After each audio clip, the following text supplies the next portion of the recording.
use your powers for evil. Evil? Your evil is mine.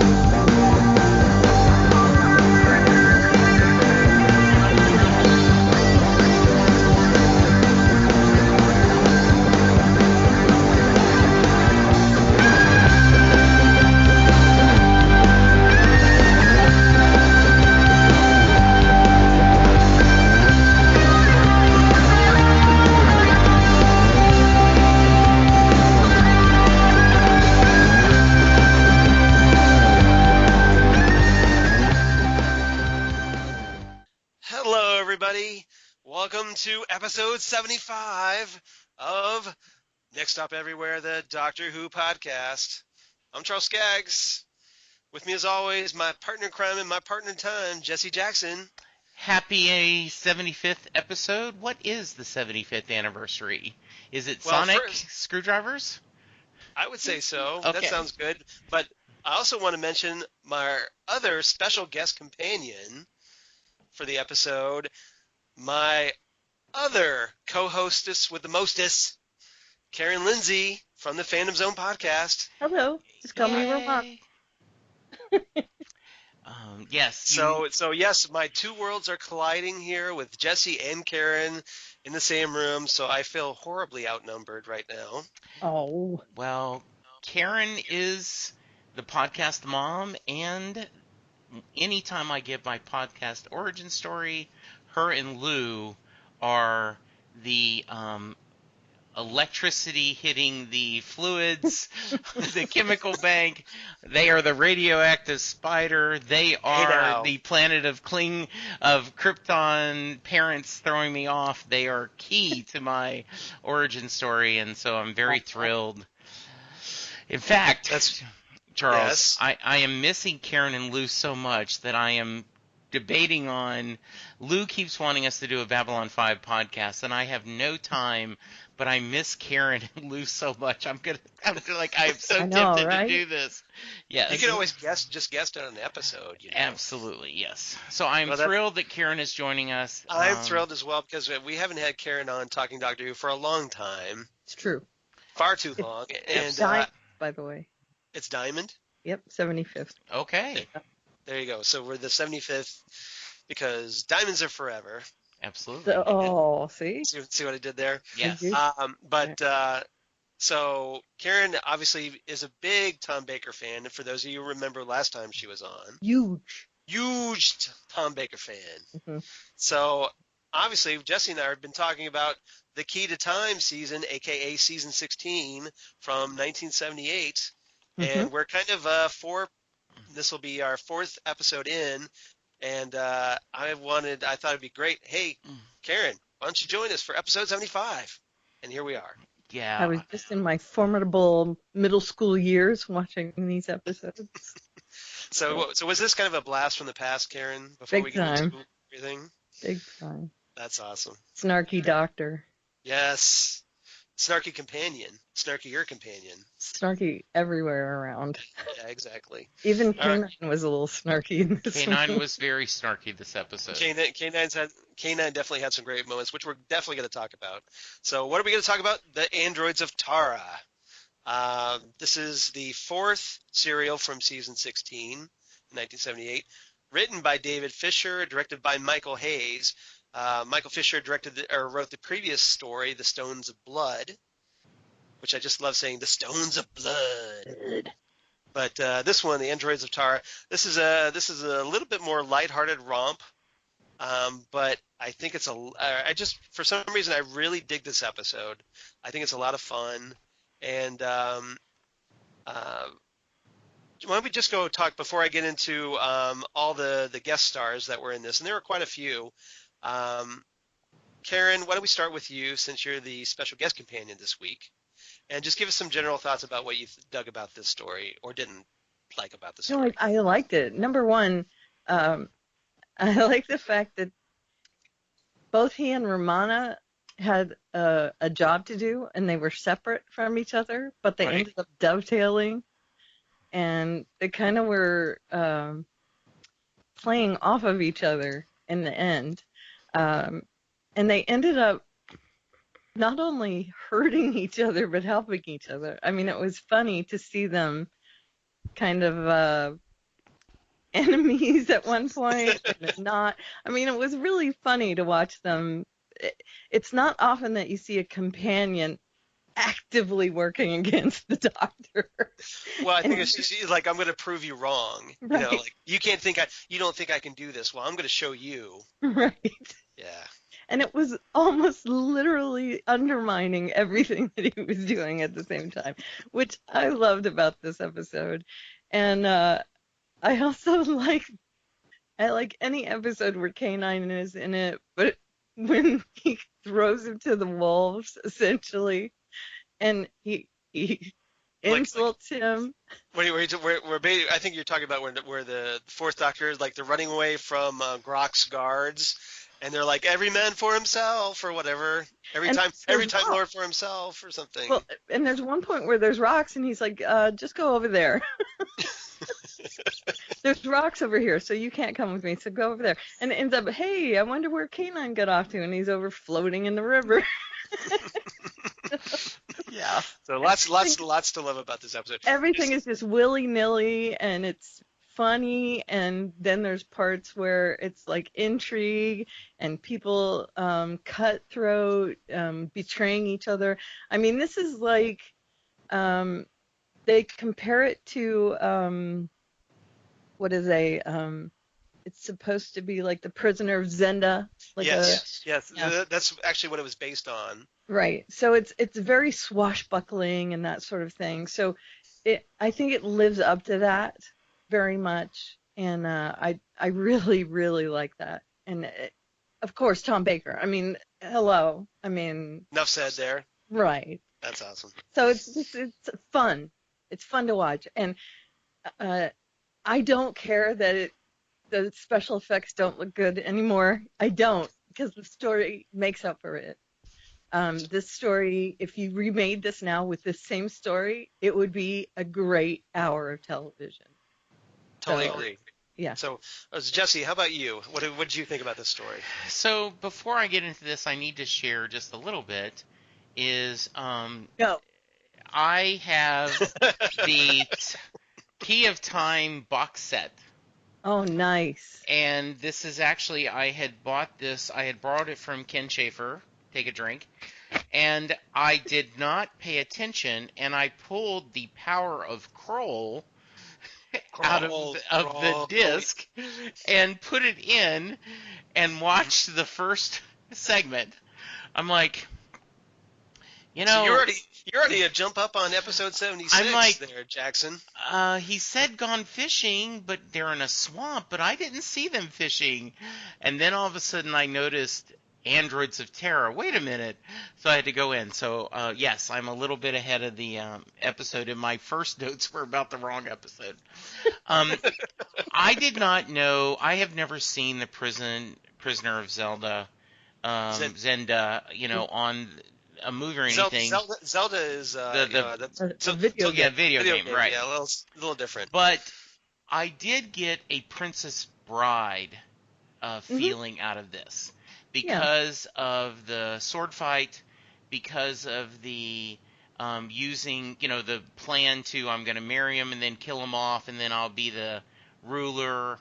So there was that feel, which is one of my favorite movies. So therefore, it absolutely, I agree with Karen.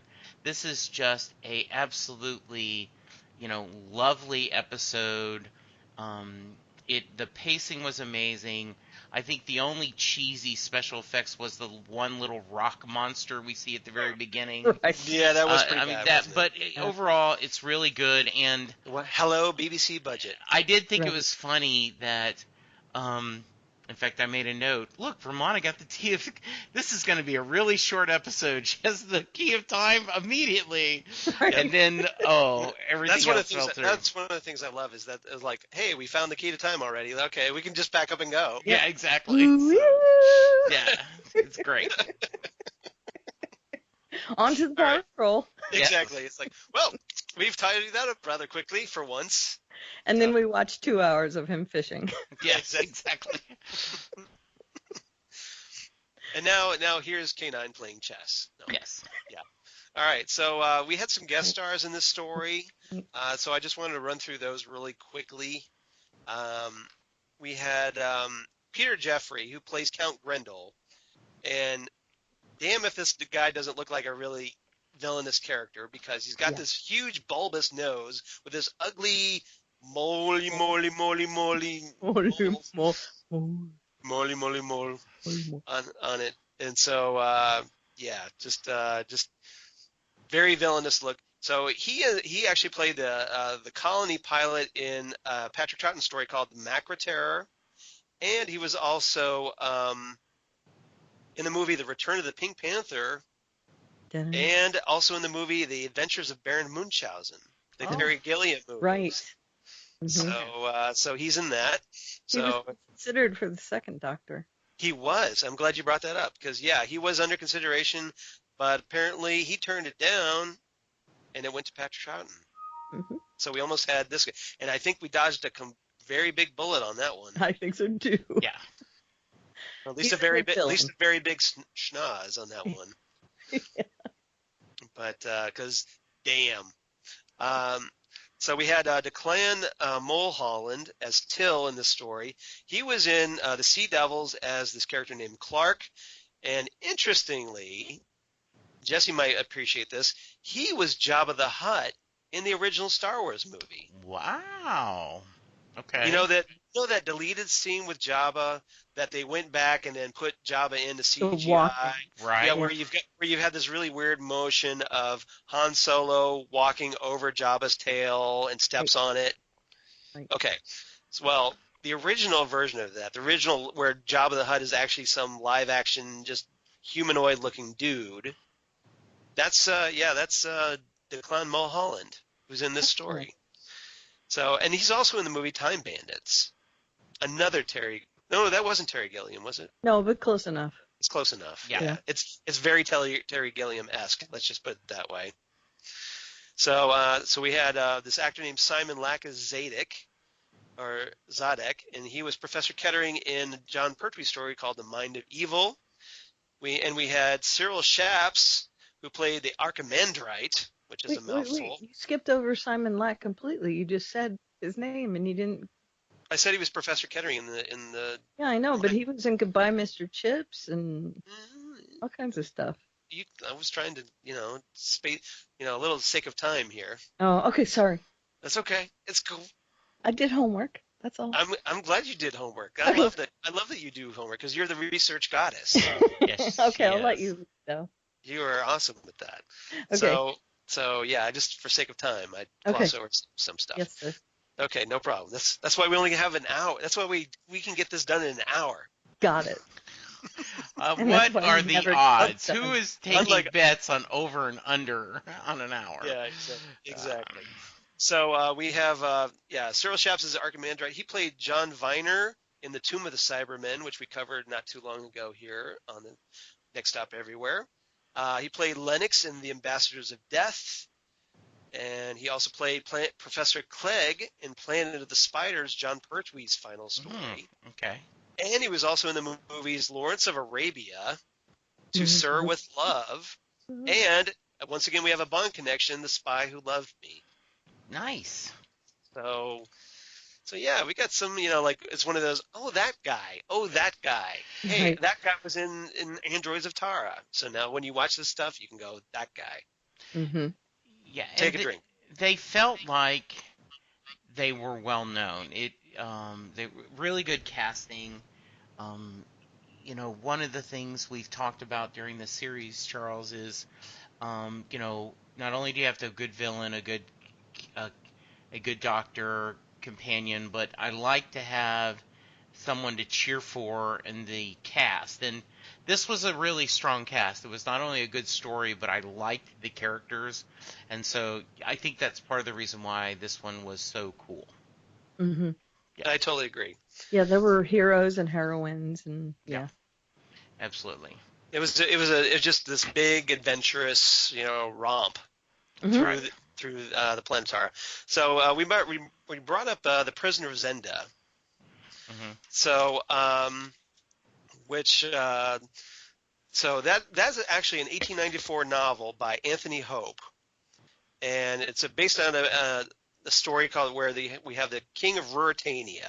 And apparently he's drugged on the eve of his coronation, and of course that means he's unable to attend the ceremony. Well, you got some political forces within the realm. They're doing little shenanigans, so they're like, well, okay, in order for the king to retain the crown, his coronation has to go forward. So they get this English gentleman who just happens to be on holiday in Ruritania, who just resembles the monarch, and they're like, okay, we'll get this guy. He'll be acting as this political decoy, and in this big plan to save this rather unstable political solution. So that story is obviously the template for this, because we have the king, or at least the would-be king who gets crowned, who ends up replaced by an android, and the android gets crowned in the story. Right. So we have that. We have the sci-fi version. Exactly. Because we have androids. Androids. Especially when he goes to see the doctor and he says, we have an android. And he goes, what? An android. Oh, I thought you said an android. And of course the guy did say an android. Just right over his head. Yeah. The plot of that novel also sounds a lot like the Robert Heinlein novel Double Star, which is one of my favorite Robert Heinlein novels, where the same premise. This politician is very ill. They hire an actor to take his place, and all kinds of interesting things happened. I won't spell it away. It won the 1956 Hugo Award for Best Novel. So, nice. Double Star by Robert Heinlein is definitely worth checking out. That's my reverse the polarity segment early. Well played, sir. Thank you. On the Wikipedia page, yeah, for The Prisoner of Zenda, Robert A. Heinlein adapted the Zenda pilot to his science fiction novel Double Star. All right, there you go. 1956 with great success. Okay, good. So, good call. Nice. Thanks. I did not look that up, but I was like, wait a minute, I love that. It's one of my favorite Heinlein novels. That's awesome. And this is why I love having both of you as co-hosts, because you both bring something to the table like that. So that's Thank awesome. you. Appreciate it, Charles. And you even compliment each other, so that worked out really well. Yes. Nice. Very well played, guys. All right, so let's dive into the meat of this episode. Let's first talk about our first topic, gone fishing. The fourth doctor and the key to time. So the doctor's big mission in this story is to catch some fish. Not really enough for a meaty Doctor Who story, but as it turns out, it works. It works. Yeah. So let's a piece for the key right now, does he? What? He doesn't care too much about the piece. No, he doesn't. He's just like, well, we've got 3 of these things already. They're just piling up. No big deal. So okay, Romana, you field this one. I'm gonna go fishing. I'm out. He comes up he makes up this ridiculous rule. And, I love that he quoted some law that it's like, no, that's not true. Yeah, and Romana's like, hey, wait a minute, you just made that up. Prove it. Yeah. Let's just remember, okay, doctor, companion. Let's just keep that in He's check. Big into that. Actually, I shouldn't like him so much because he is such a misogynist. He is, but isn't he? I kind of dig that about him. Pertwee was too. Yeah, but even if his companion was male, I think he would still be like that. Right. It's just whatever subordinate. Yeah. He would. He makes a point of saying somebody would say companion, and he would go like, "Oh no, that's my assistant." Mm-hmm. To denigrate. Right. Absolutely, and he's that guy at work. Mm-hmm. He is, and I also, one of the things I really love about this doctor is you've now seen a couple of times, like when he loses to Chess, he at first doesn't see, she sees mate in 12, and then K9 says no, 11, and the doctor looks confused, and then he's, that's the problem with Chess. It's so predictable, right? It is truly, the reason I can't do this is it's just too beneath me. Instead of admitting that someone might be smarter than him or better than him. And so I love that part of it, this doctor. And again, it's his prove it mentality. Yeah. It's beneath me, so I'll just let it go. And they of course won't call him on it, but if they did, he would just be like, prove it.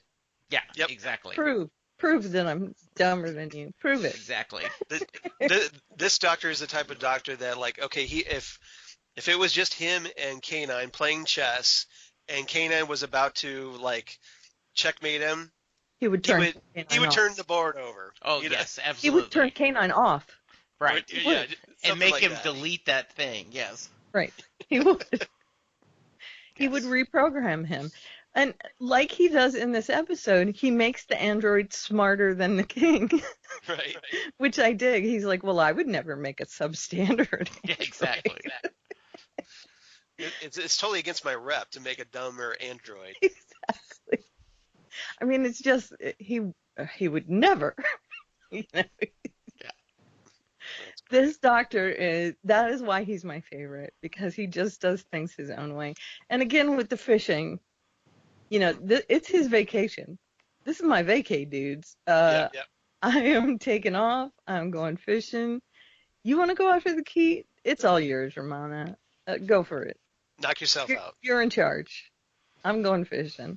And he's down there. He's got his hat on his face. It is, so and great. I actually love that idea of we're halfway there. We don't often get a chance to take a break. We should deserve. I deserve to take a few hours off. Doesn't work out for him, but I appreciate that he wanted that. Right. Except for the fact that they're in a time machine and they could pretty much go anywhere they want. Yeah, pretty. They could take off time. Well, they're supposed to be looking for this thing, so that's why they went to Tara in the first place. Yeah, I know.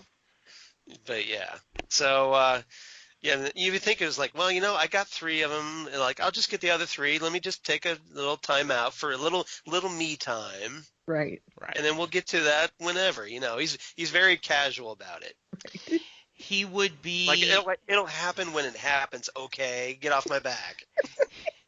He would be a horrible technical support agent, speaking as a supervisor of technical support agents, versus, well, I've hit my quota. No, it's not a quota. If you can close more cases, let's close more cases. Let's help people. You know what?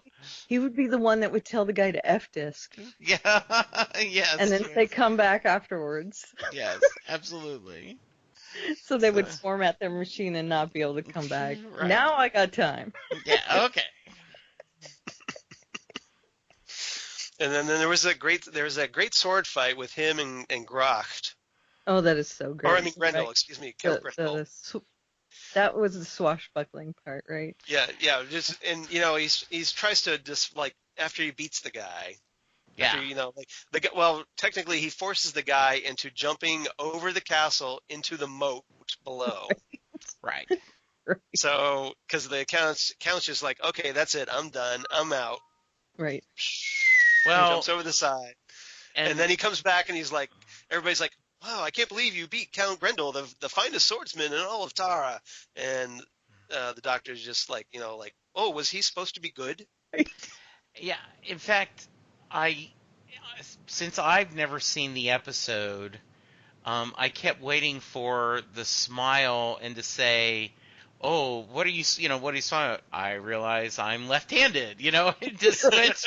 And that was pretty much that line, right? Yes, it was. Yeah. Because I love that he truly did,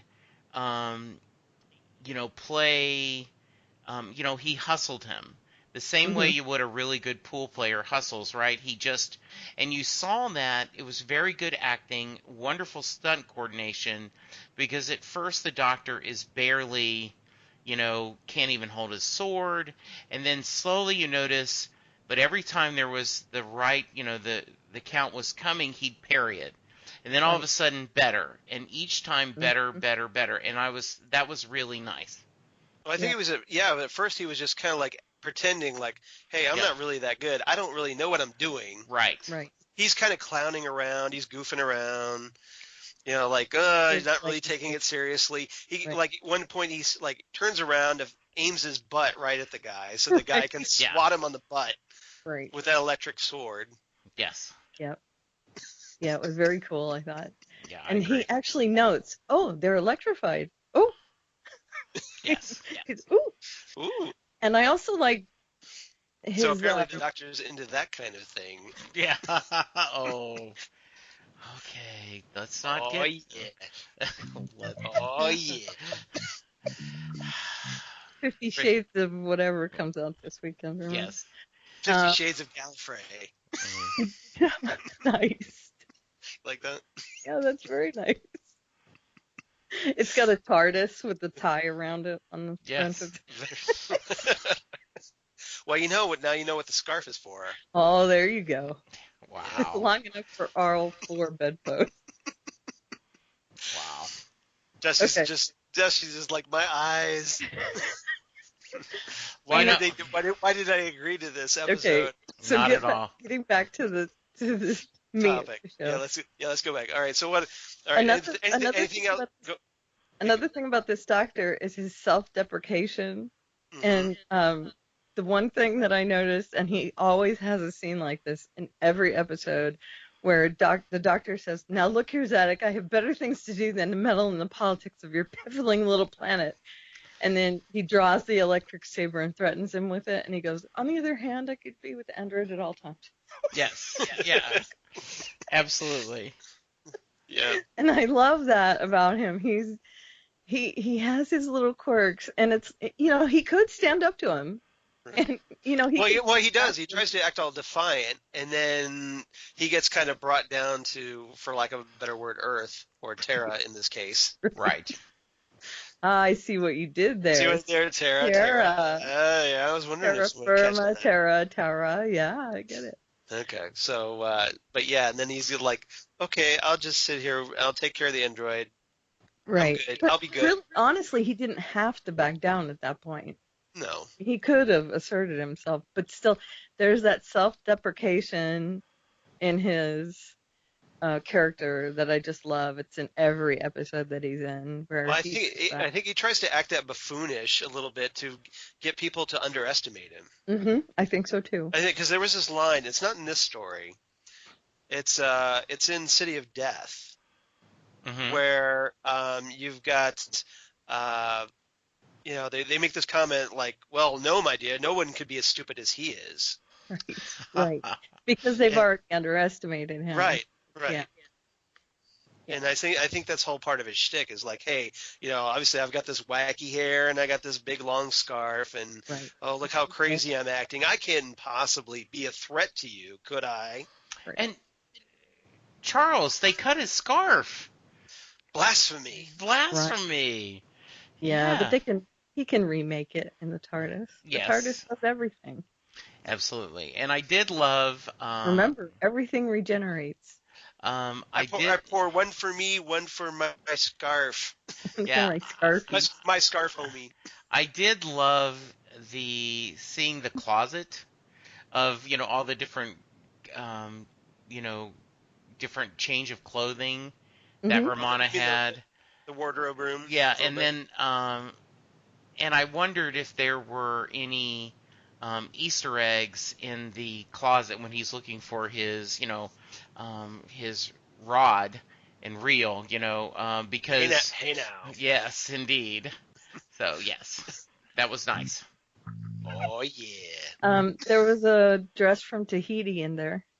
Yes, Yeah. we did see But that. we didn't really get to see inside the doctor's closet because it was all dark. The Right. shot was all Shaded. dark. Yeah. But that would have been a great moment to put some Easter eggs in there, I think. Yes, Right. absolutely. I think it was kind of a wasted opportunity, really. It would have been cool to see like the others doctors' outfits. Yeah, you could have had some in jokes from previous doctors and whatnot, but And I just don't know if that's what they did, as much back then. I think in modern era they would have made sure they did that.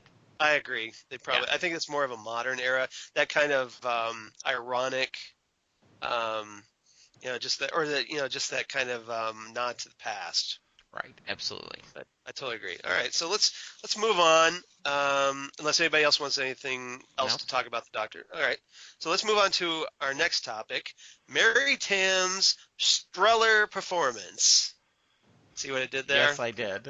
Streller. Yes. Romana and Count Grendel of Gracht, which is a mouthful, but Yes, it is. So thoughts on Romana in this episode? Because I think this is pretty much a Romana showcase episode, Mm-hmm. especially with Mary Tamm. She plays 4 roles in this. Okay, so she plays herself as Romana, obviously. She plays Strella, Princess Strella. Mm-hmm. She plays the android of Princess Strella, Mm-hmm. and she plays the android of herself. Right. Right.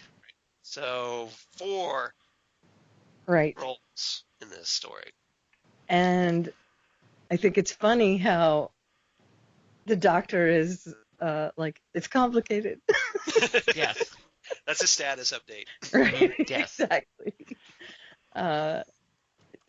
I think she does a great job. Well, I'm a huge fan of this I remote. know that's why I wanted. Yeah, I In wanted to particular. put this.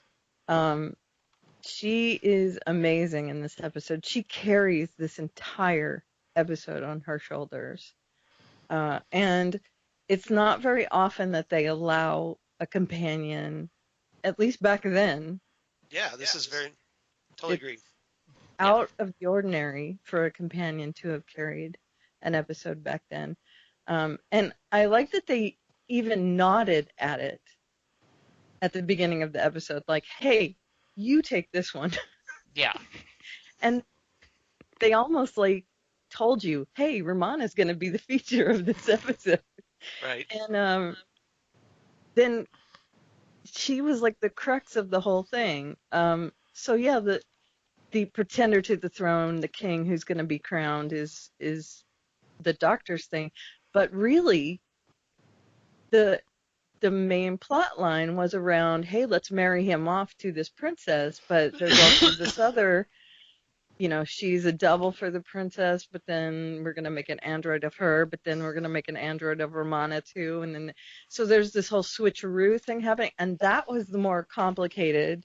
And you have to kind of keep track of like who's supposed to be who in this episode. Right. And you had to like really pay attention to what clothes, what hairstyle, all that kind of how she spoke.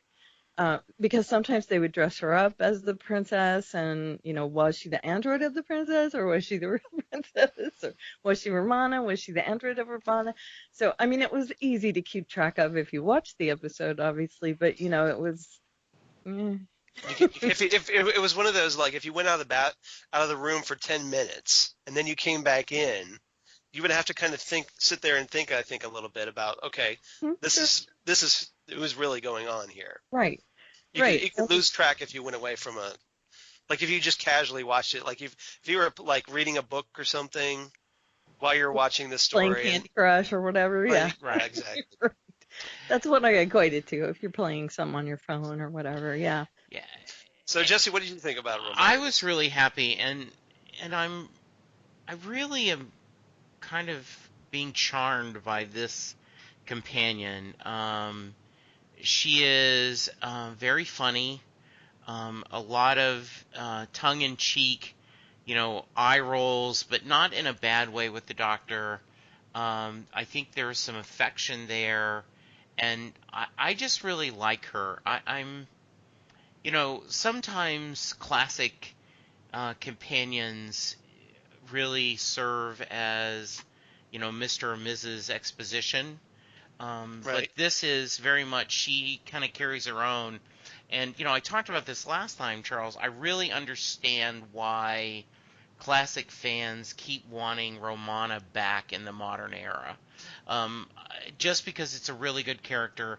I also think that Mary Tamm is really charming and really fun, and I'm already a little sad that we only get one season with her.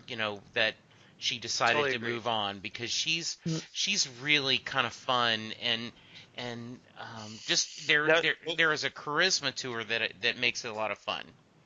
Now, thankfully, Mary Tamm did come back for some Big Finish audios. Okay. So there is an actual kind of season with excuse me, the Fourth Doctor, Tom Baker, and her, Nice. which is definitely worth getting. Okay. Because they are really good at, and it makes you wish that unfortunately because of her untimely death that we didn't get more. We could have, but at least we have what we have, and yes. Yeah, I just love Mary Tamm as Romana. She's so striking, and she's got such great chemistry with Tom Baker. Mm-hmm. Yes, she does. And they're equals. That's Right. what I like about them. I think that's why she stands out to me, is that even though he tends to put her in a subordinate position in his mind, they are equals. Yeah, she doesn't have his powers or whatever, but intellectually they're equals, and I think I temperamentally actually think she's smarter than the Doctor. sharper, yeah. Yeah, I could see that. And I really do think that they're a good foil for one another on the show, and it's very rare that happens. So I think this was a really Especially in the 70s. Yeah, this was like lightning striking this season of Doctor Who. Yes. So it was just like a once in a lifetime thing this season. Totally agree. So we had a Count Grendel of Grocht, which I wanted to bring up real quick. He's obviously a very mustache twirling villain in this story. Yes. He is. But I thought he was a lot of fun too. Sure. So what's your thoughts on real He quick? could go. Yeah. Would have. I mean, he is basically, like you said, he's kind of like a villain right out of Princess Bride, isn't he? Yeah, he is. You killed my father. Yes. Prepare to die. I mean, yeah. He's basically the six-finger man in Princess Bride. Yes, he is. Yeah.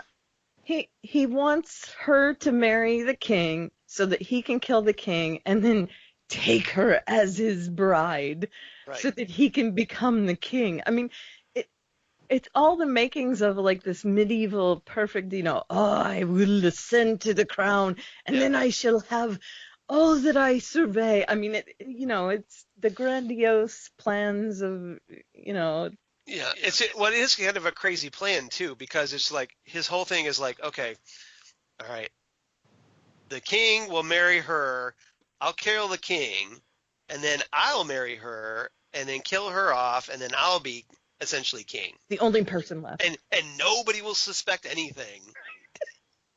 What? It's not the craziest thing that's ever happened, though. No, I agree, because we've got history as proof of this. If you look at any kind of, any kind of world history. Like real life stuff has happened. Pretty much. Like yeah, exactly. So, but. And, here's the deal, is that the dude has killed people, so you don't dare stand up to him and ask him questions. That's a good point. That's the thing that keeps him from people. Like that's like it doesn't matter. It doesn't matter what you think about me. Like I'm the one in charge. Yeah. Right. Plus, I killed 2 people, so step right up. Yep. If you want to question me. And that's pretty much what keeps people from saying, "Hey, that's a little suspicious." Oh, really? Yeah, exactly. I mean, think about it that way. I mean, that's true. That's true. That's what happened in our medieval times. Is if you questioned the king and he killed a bunch of people, you weren't long for this world. Yes. After all, let's move on. Yeah. And if you got too suspicious, we'll just create an android double of you. Yes. Right. In this world, yes, definitely. Yeah. Absolutely. All right. Yeah. All right. So let's move on to what I this is a personal favorite title of mine for this agenda. Reynard and K9 go to Wright Castle. Did they get greasy burgers? Which, if you're a fan of Harold and Kumar, go to White Castle. Yes. I had to work that in. Absolutely. I like Hal Penn. Go to Wright Castle. Yes. Hal Penn is cool. Yeah. I've never seen that movie, but You've never seen Harold and Kumar go to White Castle? mm-mm, Ah, I haven't. you Okay. should watch. I don't know It's a lot of fun. Is it? Neil Patrick Harris steals that movie Okay. I have nothing against the movie. I just Yeah. never because he plays this totally over the top version of himself Himself. in the movie as Neil Patrick Harris. But Is he legend? Wait for it, Derry. yes, Okay. he is. So yeah, it's worth it. Okay. All right. I mean, come on, Neil Patrick Harris is always worth it watching. No, I dig Neil Patrick. Absolutely. Yeah, so, NPH is yeah, fantastic. check out that. So I want to talk about K9 first because K9's pretty awesome in this story. Mhm. Although he does get kind of abused, as you mentioned, by the doctor in this story. He is the butt of all the jokes in a lot of this. I mean, he gets like the biggest put down ever. Yeah. Isn't it one of the top 5 put downs of all of Yeah. Doctor Who put downs? Go ahead and talk, and I'll. Okay. Well, Jesse, let me ask you while Karen's looking Okay. that up. So did this? You said before that you've been kind of like growing to like K9. Yeah. Did this help that along in any way? So K9 is a talking sonic screwdriver. Right. He's whatever the doctor needs him to do, but you get sass. So Yes. I don't. Which makes him more awesome than a sonic screwdriver because he can talk back. Yeah. He has a few other things, though. Yeah. Exactly. A sonic screwdriver can't come to you when you call it. Okay. I'm just saying. Right. He's okay. And right. I think one of the things is. Karen is aghast at just the word okay. I know. Hey, okay. I don't. Okay. I think one of the reasons I don't like him calling him master. I know It's that a makes dog. perfect sense. I understand, but it just, like I said, I don't. Does it seem a little too slavish to you? Yes, it does, and I think it's partly It's a because. I just think it's a little bit. Karen is aghast at this. Yes. Yeah, Controversy here on Next Stop Everywhere. Yeah, The gloves have come off. So I don't. Let's put it this way. I still don't see why K9 is so beloved. Sister up. But I don't know if I'm necessarily, think he's a waste of time. That's fair enough. There's a ringing endorsement. Yes. Yeah. Yeah. And I think Karen's ready to disown Jesse at this. Oh no, she'll forgive me. So yes. Fisticuffs. Yes. Fisticuffs. K9 is amazing. Okay. You have insulted me, sir. I Okay. get it. It's a duel. It's a duel slap. Yes. The insult is, do hurry up. A hamster with a blunt penknife would do it quicker. Yes. Right. Wow. That's the insult. So yeah, he's abused in this episode. Yeah, and poor K9 gets left in a boat in the middle of the moat. Right. Because he can't He's in a climb boat in a rocks. boat. Right. He Yeah. gets left in the moat in the boat. He's just spinning around in the water, going, Master. That's what makes K9 awesome. Okay. I mean, Okay, I'm here's not. the deal. Okay. Yes, he's a utility player, but unlike a sonic screwdriver, Okay. where you can set down a sonic screwdriver and leave it, and it can't come back to you. K9 can come along with you, where you don't have to hold it in your hand and make sure you have it with you. Okay. Okay. K9 can go get something for you if you needed to retrieve something. It can go tell someone that you're stuck somewhere. I think most importantly, K9 is a character. Right. He's not just a tool. Right. He has but you're talking about. He has a personality. You're talking about show-wise. I'm talking about, like, utility-wise. Oh, I totally agree. Yeah, I get where you're coming from. So he does have more functionality than a sonic screwdriver, Right. but he can sense, really long distances. And he's like the non-living Chewbacca to the Doctor's Han Solo, if you think about it. Or hand me R2D2. R2D2. There we go. Okay. Tell me that thing or whatever. So hold on. Is for R2D2 is R2D2 a slave to Luke Skywalker? C-3PO calls him master all the time. Good point. Exactly. All right. Here's what I'm going to talk for a minute to Karen, my Farscape buddy. K9 has not reached the point to me yet where I no longer thought of Rigel as a puppet and he became a character. K9 is still never going to reach that point for you. Yeah. It just, I think that's the issue. I'm not offended by K9. It's just he doesn't compare to Rigel. I'm sorry. He's not any of the like Moya became a real person to me watching Farscape. K9, this is Farscape. I mean, K9 is always going to be this caricature of a robot. You're assigning Farscape attributes to Doctor Who. Right. I'm just saying that's like that's the standard I'm having for a robot sidekick. And that bar is too high. That bar is too high. I don't think it is. You got to lower that bar. This is the 70s. I'm just saying. This is 70s British television. Okay. Right. Okay. K9 is K9. He has his charms. Okay. And his charms are that he gets beaten up, but he still loves his master, who is Doctor Who is the Doctor. Yep. Okay. And he'll do anything, but he still kind of gets spat on a lot. Okay. All right, Jesse. Now you have me thinking about this a little bit. So, Jesse, did you watch Buck Rogers in the 70s? Sure. All right, you remember Twiki? Yes. Okay. Irritating. Irritating, and not someone I care about. I mean, okay. The robot in Lost in Space was funny and engaging, and Danger Will Robinson, and that was in the 60s. And also annoying. See, not to me. I like the robot in Lost in Space. So, now Dr. Smith, totally, irritating. But I think that was the purpose, so I did. Dr. Smith wasn't the robot? No. I'm just joking. I knew that. Okay. Yes. I was making a joke. The sarcasm is deep. Yes, deep among you.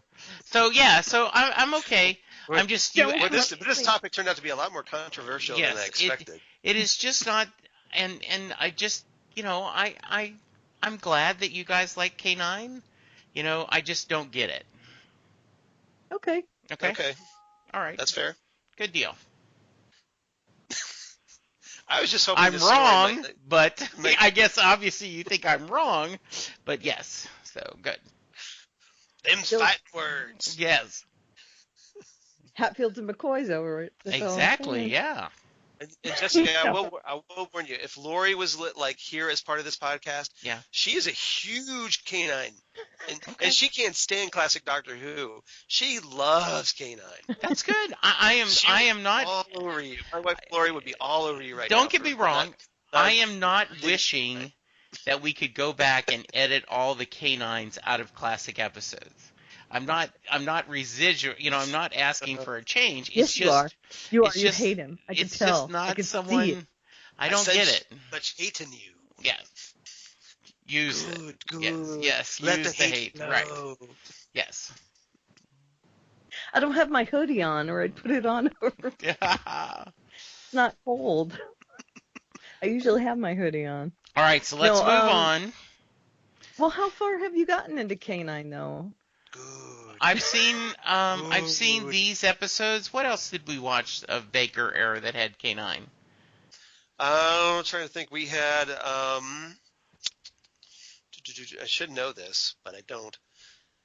Oh, jeez. What did we watch? How many have you seen? Like 10 with K9? I don't think that many. It depends. Okay. Yeah. He's just... You cannot have fallen in love with him yet. That's all. Okay. All right. Well, I take that back. We've watched like City of Death. Yeah. Okay. We watched that. That had K9 in it. And this. And this. Yeah, we've watched these. We rewatched the Return of Sarah Jane Smith and K9 in the modern era. School reunion. Yeah. So, and I'm just like Mickey, right? Like, I don't want to be the dog in the car. The Tin Dog. Yes. Well, it's okay. You don't have to like him. Okay. I'm sure a lot of Doctor Who fans. We're just going to think less of you for not liking I K9. understand. That is It's so okay. not true. I'm just kidding. I know. Kidding. Think of it this way: if I want to fight you over it, I have to come down there and visit you. Yeah, that would go anytime. Okay.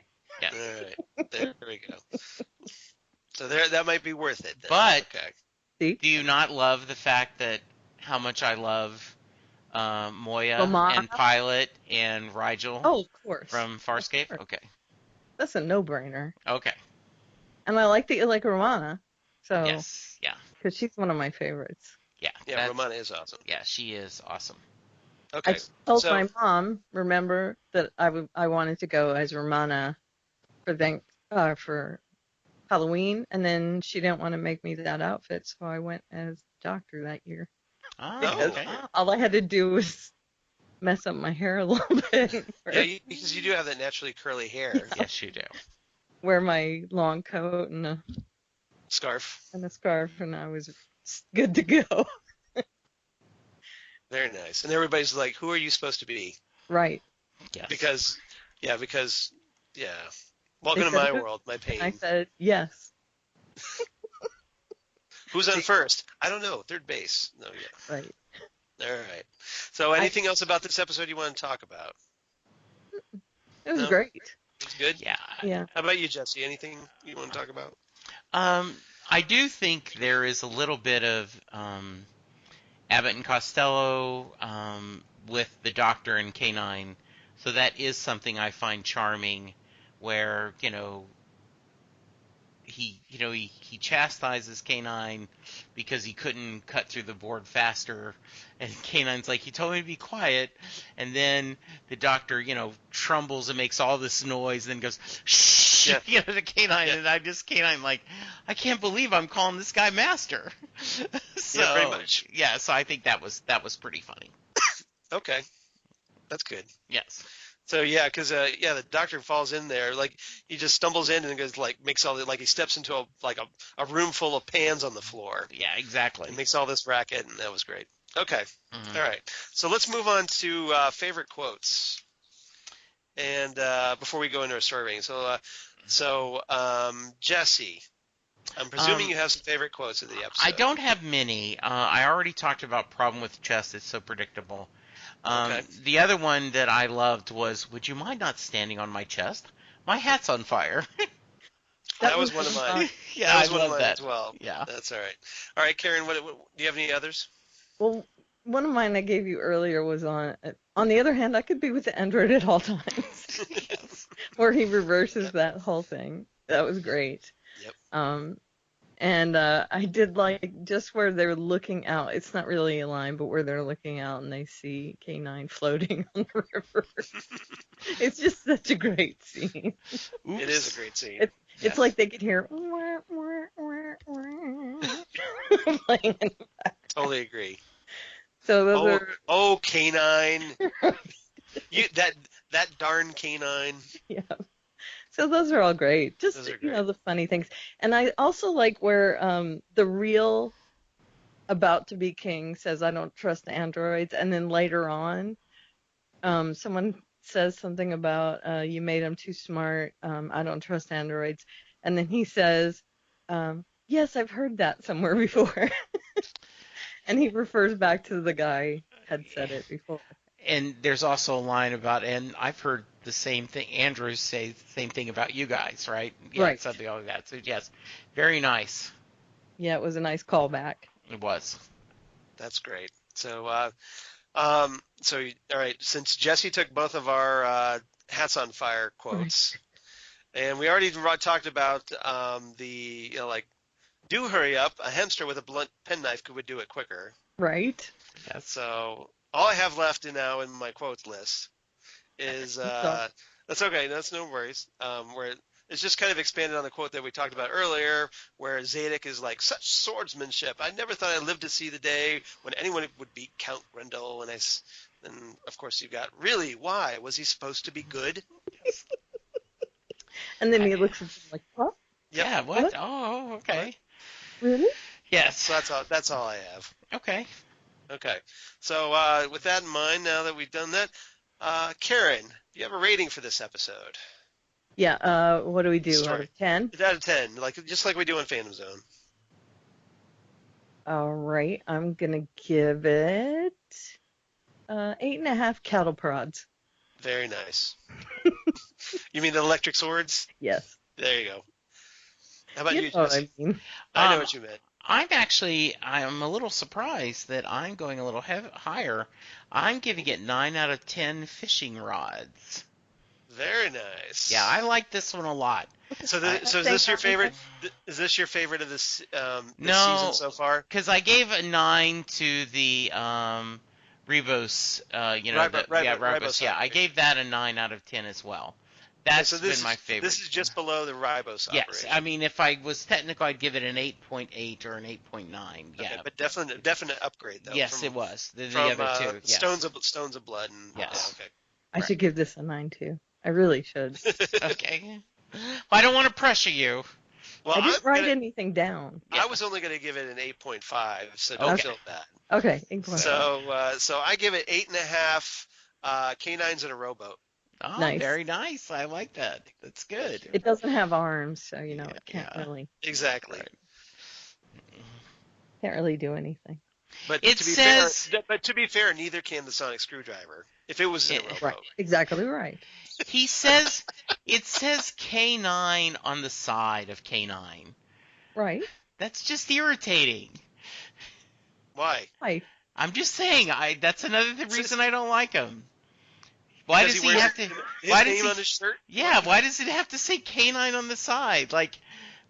Because somebody built it. Okay, I'm just saying. Does R2D2 say R2D2 somewhere on it? I bet it does. On a really small initials on his serial number. It's branding. Oh, okay. Yeah. It's like saying Apple on the side of a phone. Yeah. Okay. Or Samsung. Plus, if he's in the same room with K10, how are they going to tell him apart? Is there a K10? Is there a whole series? This is what I was waiting for. I knew Karen was going to be here. This is what I was hoping for. Is there a whole series of K? I'm lightheaded. I'm literally lightheaded. That's great. Okay. Jesse's just like, I hate both of you right now. No, I don't. I love this. Is awesome. Sometimes it's the ninth. Always love it. He has this very serious expression. He's just like. I am enjoying the discussion. I'm really just kidding. I know you guys are. So am I. Oh my God. We do it with love. Yes. No, indeed. seriously, We do it with love. Until you said that, I never thought about why K9 is on my side. Who thinks about that? Jesse apparently does. Now, every time I see K9, I will think about it fondly. Yeah, and you'll go, why do they have this? It's like having, fair play or something on him. So. Yeah. No, I'm just thinking it's like the Apple logo okay. or whatever. On Fair enough. Okay. Because if you notice, it's not on both sides. It's just on one side. Just on one side. Okay. Yeah. The other side just has like a little divot. Yeah, well, it's an access panel. Right. Yeah. Where you can, get into his guts. Yeah. Okay. All right. So, Charles, do you have? Yeah. Charles, do we have? He's like, please, let's move. Please, let's move on. Do we have? No. That's Kit 10. It's K9 and Kit 10. who's obviously a sixth Doctor companion that we don't talk about much. Oh no, it's a ninth Doctor companion.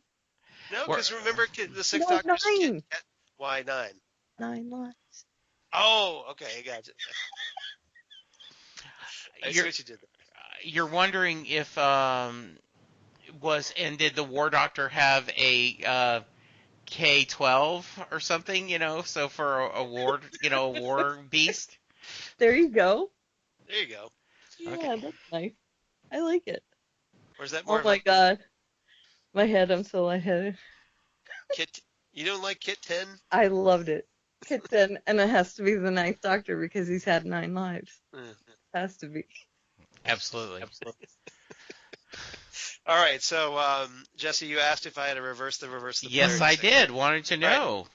Right. I do, but unfortunately, just as I was getting ready to record this with you guys, I thought of a better episode, but I don't have the stuff written down, so I'm going to just go with this. Okay. What's your better episode? The better episode I have is Robots of Sherwood, which is from the 12th Doctor. Yeah. So, which I think actually works better than the one I have. But so go watch Robots of Sherwood. Okay. The Peter Capaldi story. I can see that, definitely. Yes, okay, I agree. Right. So what I had as originally, but I'm really dreading because now I actually like Robots of Sherwood much better than this. So what I have is The Girl in the Fireplace. Okay. Oh, okay. So what I did is I tried to play up the android angle a little bit. So this is the 4th episode of Series 2 in 2006, written by Stephen Moffat. And we have the TARDIS materializing on a seemingly derelict spaceship drifting in space. The 10th Doctor, Rose, and Mickey explore the ship and find that 18th century French fireplace that turns out to be a time window to a young girl named Renette who lives in Paris in 1727. So the Doctor steps through the time window, arrives in Renette's bedroom, then discovers a ticking humanoid wearing 18th century clothing and a jester's mask hiding under Renette's bed. Mm-hmm. After tricking the creature into returning through the time window to the spacecraft, the Doctor and his companions learn it is actually an intricate clockwork android. So there we go, we got androids. Returning to Renette's bedroom, the Doctor discovers that she is now a young woman and realizes she is Madame de Pompadour, the mistress of King Louis XV. So we have kings going on. Back on the ship, the Doctor and his companions find several additional time windows and learn that each leads to a different moment in Madame de Pompadour's life. They discover the spaceship was damaged in an ion storm, and the androids did not have the parts necessary to repair the ship and killed the crew to use their organs for parts. So we've got androids that need repaired, and the ship needs repaired. So the androids need one last part, Renette's brain. The androids threaten to decapitate Renette, but the Doctor crashes through the mirror while on horseback to save her. The androids give up and shut down when the Doctor tells them that they cannot return to their ship to finish the repairs. And after the Doctor realizes the fireplace is still an operating time window and uses it to return to the spaceship, the TARDIS crew wonder why the androids wanted Madame de Pompadour's brain to complete their repairs. As the episode ends, the lifeless ship drifts through in space. Its name is the SS Madame de Pompadour. So it's a great story. It is but I think Robots of Sherwood works better. Yeah, me too. Go ahead. Watch them both. Watch them both. Yeah, very classic episode. Very nice. So happy 75th episode. Yes. Right? This was exciting. Karen, thank you so much for being with us. Sure. Next week, what are we talking about, Charles? Next time on Next Up Everywhere, in 2 weeks, we're going to be talking about the power of Kroll. And this is probably the least, I'd say the worst. Okay, the worst episode of season 16 of Key to Time, at least in my opinion. Is it a Karen, K9-centric episode? Is that why it's so bad? No, it would be, if it was a K9-centric episode, it'd probably be one of the best I'm waving the red flag at Karen. Like, ooh, No, let's it's make all the bull. She's not going to take the bait. right. I I'm not really that upset about it. I think that The fact that my co-hosts are trolling each other is. And I believe a young Huey Lewis really loved this episode. It's the power of Kroll. Yes, very nice. Good. Well, I'm looking for, as I've already seen the first segment, I'm really looking forward to seeing So you that know what episode. we're in for the power of Kroll. Yes, I am. Yeah. But yeah, this would be like if we had like Mystery Doctor Who Theater 3000. Okay. This would be one. This would be one of those Mystery Doctor Who Theater 3000 stories. So. Lots of map paintings. Okay. Yeah. But it is part of the Key to Time season, so Absolutely. we should cover it. So yeah. Yes. And it's not like we have new Doctor Who to talk about, No, so we we might as well, right? Because we don't get that until April 15th. So, Karen. But Karen, yes. How can people find you to find share their love of K9 with you? To share their love with me? Share their love of K9. Hey now. Oh yeah. I am on the Twitter machine at Aliveria, Aleveria. Karen, we want to share our love with you. Yeah. Not so much. I have a husband for that, but otherwise, you can give me friendship. That would be good. There you go. Aleveria on the Twitter machine, and there's a link in my bio to my blog of all stuffy things. Damn good stuff and hot. How many books are you up to for this year? Already for this year? Yes. Let me. Karen. Karen. Karen always has a huge goal of novels and books read for the year. My goal is 350 this year, just like last year. And at what is the day today? It's the 19th of February. Yes. And I have read 60 books. Very nice. Good. Very nice. And besides Fandom Zone, where else can people hear your lovely voice and wonderful it's all opinions? in my blog. Okay. Just go there.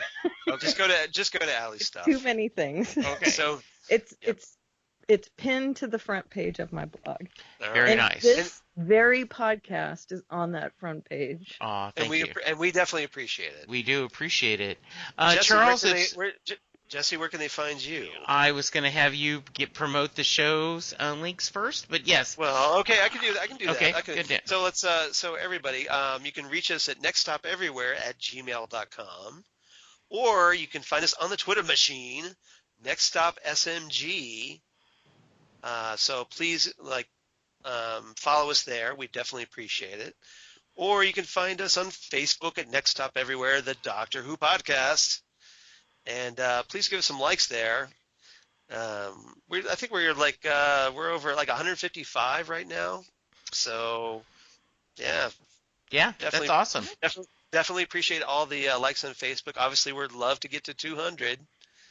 And would love some people to go to iTunes to rate and review us. It does help people find us. There's a lot of Doctor Who podcasts out there. And real quick, I would like to mention that apparently Next Stop Everywhere was the 4th highest Southgate Media podcast for the month of January. Yay! So we kicked ass in January. We did. That is awesome. So cheers to everybody for listening. And apparently you're digging the Tom Baker stuff, so I feel kind of personally validated for choosing it. Yay. Yay, yes indeed. Absolutely. So classic Doctor Who fans represents. All right. So as for me, at Charles Skaggs on the Twitter machine, at Charles Skaggs on the Instagram. And Google Plus for all you just wait. Google Plus for all you crazy kids on the Google Plus. Shout out to you, Karen, because and Facebook, of course, and my blog of geeky things. There we go. Damn good coffee. Yes. And hot. And you have a new podcast coming out, Charles, that is one of my favorite is a connection to one of my favorite Legionnaire artists. Yes, that's true. So in addition to the Fandom Zone podcast that I do with Karen and this podcast, which I do with Jesse, I also have Ghostwood, the Twin Peaks podcast, which I do with Zan Sprouse, wife of comic book artist Chris Sprouse, and we are both huge Twin Peaks geeks, and we're going to hopefully record the David Lynch film Twin Peaks Fire Walk with me this week for episode 3 of Ghostwood. So if you're a David Lynch fan or you're obviously a Twin Peaks fan, please come and check us out on Ghostwood, and please give us a like on iTunes. We'd like to get at least 5 ratings so that we can actually have a rating show up on iTunes. That would be awesome, and we definitely appreciate that. And please like us on Twitter and Facebook. Absolutely, very nice. So look for Ghostwood, the Twin Peaks podcast. We definitely appreciate it. And Karen, it's just, as I said, it's a joy. You're welcome anytime to join us. We can talk more K9. Yes, we can. We can always talk more K9. Or K10. Yes. Or K10. Yes. K9, K10, whichever works. Mm-hmm. Yep. I should have pulled a K9 quote to end the episode with. That would have been great. So thank you guys for listening to us. We will be back in 2 weeks. Would K8 be considered just Kate? Yes, it would be Kate. There in honor of the former Castle podcast that Karen and I did. Yes. Right. So for now, we're going to say thank you guys. Keep hope alive. And my dear man, I've spent more time in space than any astronaut on your staff. Not, I admit it, in the rather primitive contraptions that you use, but I'll manage. So the Doctor continues to be arrogant. Burn. Bye, everyone. Bye, everyone.